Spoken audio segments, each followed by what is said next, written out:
Hey everyone, welcome back to my channel. Long time no see. I'm going to teach you how to get this easy smoky eye. It's super simple. So I'm starting out with this P. Louise black base and I'm putting this all over both lids, and then I'm just going to blend it into the crease. This is what's making this look so easy because we don't have to build up any dark shades. We just smack this on and it adds a lot of depth so that we don't have to put it in with powders later. So I'm using a Morphe M506 brush just to blend that out, and then I'll go back in with a bigger blending brush to just get it super smooth. This brush is good for keeping it tight to the crease, and then I do like a fluffier brush just to soften those edges. So I'm just using this brush here, and then this is the Pat McGrath Interstellar Icon palette. And I'm just using that glitter shade and I'm packing this onto the lid. I dip back into this color probably 4 times at least on each side just to give me a lot of shimmer payoff. Then I'm going to take the pink and I'm just going to brush that underneath my eye just to give a little bit of something special.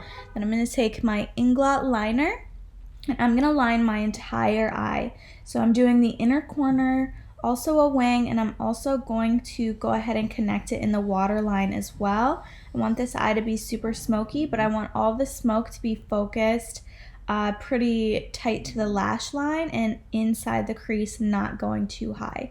So again, now I just go ahead and blend that black out, and this is going to do a lot without us having to work very hard. Now I'm just going to show you the first eye, and I'm going to blend that out with that fluffy brush again. I love this brush because it's small, it doesn't spread the product everywhere. And then I go ahead and do the other eye, and now I'm going to pack on these lashes. These are in the style Goddess, and these are by Glam by Selena Cosmetics. These are gorgeous and they're also pretty comfortable. I find that strip lashes are less comfortable than individuals, but these are pretty good. Now I'm using my Fenty Beauty foundation. This is in the shade 150, and I'm just popping this on my skin and blending it out with a NYX complexion brush. I love this foundation. I recently got onto this. I've had it in my drawer like for forever, and I didn't use it because I thought it was going to be too thick. But this is such a good foundation, and it really looks good throughout the day. So this is a new favorite for me. I prefer to use beauty blenders, but at the moment I'm kind of in between which blenders I like, and I feel like the ones I have aren't clean enough, so that's why I'm using a brush today. So a brush also lightens the coverage a little bit, but that's okay. Now I'm going to go in with this concealer stick by Burberry. I think it's in the shade like something neutral light, I don't know, but I do like this concealer. It's pretty light coverage, and I'm just going to blend that out with a Sigma brush. Again, I would love to have a beauty blender, but I just didn't have a clean one in this video, so I am just going to use traditional brushes, and they work just fine.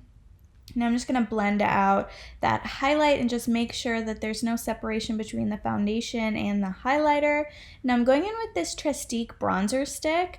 I really like this as my contour right now. It actually acts more of a contour than it does a bronzer. Something about the formula, it's kind of like a tough formula. It's a little bit hard, if that makes sense, but I like it because it stays exactly where you put it. It doesn't spread all around. And bronzers in general are usually a little bit more creamy than